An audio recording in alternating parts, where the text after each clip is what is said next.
Hi, and welcome to the Newcastle Speech Pathology podcast. I'm your host, Hosanna Haddon. This fortnight's topic is developing social skills in little people through games, activity, and play. We'll have our founder and director, Alison McDonald, share her experience as a mum of 3 daughters and a speech pathologist of over 30 years, as well as our fellow speech pathologist, Beck, as she shares her experience of both working in this area and raising a young 3-year-old at home. This episode is packed with loads of practical advice. We hope you'll join us. Hi, we're in a different location today, and I'm joined with our founder and director, Alison McDonald, and my mum. Hi Mum, how's it going? Good. Thanks for joining me at home today. So Mum, can you tell us about the topic for this fortnight? Yes, so we've been discussing and talking all things social skills in very little people. Yeah, so when we say little people, we're really talking anywhere from, 12 months to 5, 6, 7 years of age.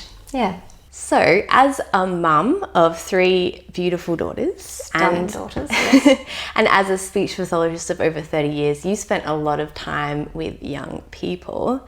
What would be your top tips for essential things that kids need to develop those social skills? Yeah, so look, first of all, social skills are incredibly important because they underpin everything that we do in life. Everything from getting the right tone in an email that you're writing through to being able to stand up and present or act confidently at a party as an adult all involves sort of social interaction and understanding how to read the room. And those skills develop very, very early. So some of the underlying skills that kids need to before they become very social is things like being able to hold joint attention. So being able to attend to the same thing at the same time as somebody else. Being able to engage in a little bit of eye contact, being able to understand language, and being able to read gestures and cues. So they're things that we're doing with our children very, very early on. When we're teaching them to wave hi and bye, that's actually developing their social skills. Yeah. So I guess probably my tips would be that you can't learn social skills in isolation, so you actually have to be social. So there's no app for that. Yes. There are some apps for adults that can help, interpret body language and those sorts of things. But if we're talking about children, we're really talking about them being in connection with another human. Yeah. I guess. So one of the things that I used to love to do is a game called Follow My Eyes and Find the Surprise. So that's a way of helping to encourage joint attention where you can hide something that's really attractive. It can be a really nice toy or it could be a little treat. Hide it somewhere and then get your child. It's a fun game to say, follow my eyes and find the surprise. And you look in the direction of where the object is and they get to go and find it like a hide and seek game. So you're getting them to engage with you, follow along with what you're doing. That's right. You're developing joint attention when you're sitting there looking at a storybook together and reading together. You're looking at the same thing at the same time. Yeah. But probably my number one thing, I really like to impress on people, is that children learn through play. So playing with your child is the best way that you can actually develop social skills. Yeah. So things like a bit of role play, getting out, anything that you're playing with. If it's cars, you're driving the cars along with them and making up a story with them. If it's setting up a shop or, anything. Kids love adventure. They love dressing up. They love the dress up box. Getting in and helping them develop a role and a character. Because it's when they learn to put themselves in someone else's shoes, quite figuratively, they then learn to see things from other people's perspectives so they can start to understand that nature of social interaction. Yeah, that's great. And play is a lot of fun as well. So what better way to learn than while you're having fun? That's right. So develop your box of dress-ups, develop your creative play. We all know that kids only need a cardboard box and they're happy. So yeah, much like cats. Yes. So just get in there and play with them. Get alongside them. Join them in what they're interested in and follow along because that's when you get the great teaching moments as well. Yeah. So in terms of play and games and activities, do you have any other ones that are your go-to in sessions? Oh, look, in sessions I love to play games like Simon Says, look, listen and copy games. We're always having fun with our little play sets, and we're acting out little scenarios. The role play that you can do with little characters is incredible. So whether it's a role play with a car that's got a little personality, or whether it's a little figurine, modelling how you would have a conversation, teaching the child a little script for what you would say when you're leaving. Those sorts of things that you teach them in play, they can carry on into the real life. Yeah, I remember as a young kid really enjoying playing games like library or grocery store, which can sound a little boring to adults maybe, but just like that thrill of going through that interaction of like, hi, I'd like to buy some grapes. This is how much it is, and doing that exchange. And similar with libraries, because they were sort of the things that I observed growing up. I'd go with you to the grocery store, we'd go together to the library, and so they were those interactions that we were able to copy. And I guess the other game that kids love to go to as well is playing families, because they just sort of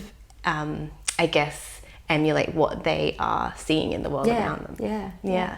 And that's an interesting point that you said. You've picked up on what experiences you had when you were younger. Kids are always watching. So if you're going into a social setting as an adult to a family event or a barbecue or a party, your kids are watching how you're handling yourself in those situations. So I think it's really good to make sure that you're feeling calm and relaxed, so your kids don't pick up on any anxiety that you have about a social situation, so they can see that it can be a really positive experience. And then always, in that drive home in the car, you kind of debrief a little bit about conversations, about things that were said, whatever had happened. There's also an important role for parents as coaches. So in the moment when something's happened, that's where maybe a social interaction's gone a little bit awry, coming in as a parent and just helping a child reflect on what's happened and perhaps giving them some support to think how they could do things differently is really, really invaluable. I know with one of your siblings, we had to do a lot of social skills coaching because it wasn't something that came very naturally to her.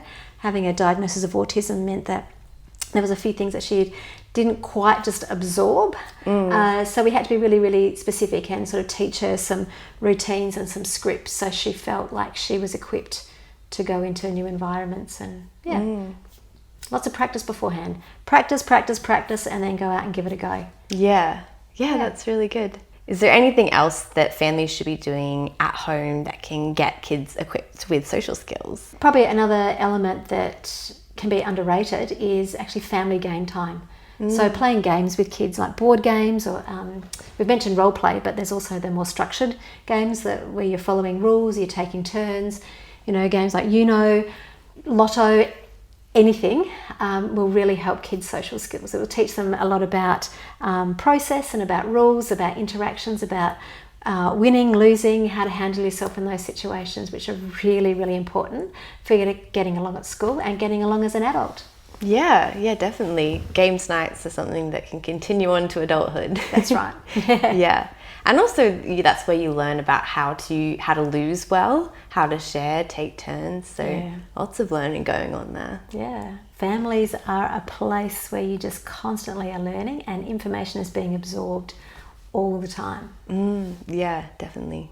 Everything they're doing is making a difference, spending time talking and modelling conversations, reading books together and talking about what characters and stories are doing, how they're relating together, talking about things that you're watching on TV and how those conversations and interactions are unfolding, playing games together, lots of turn taking and following instructions and those sorts of things.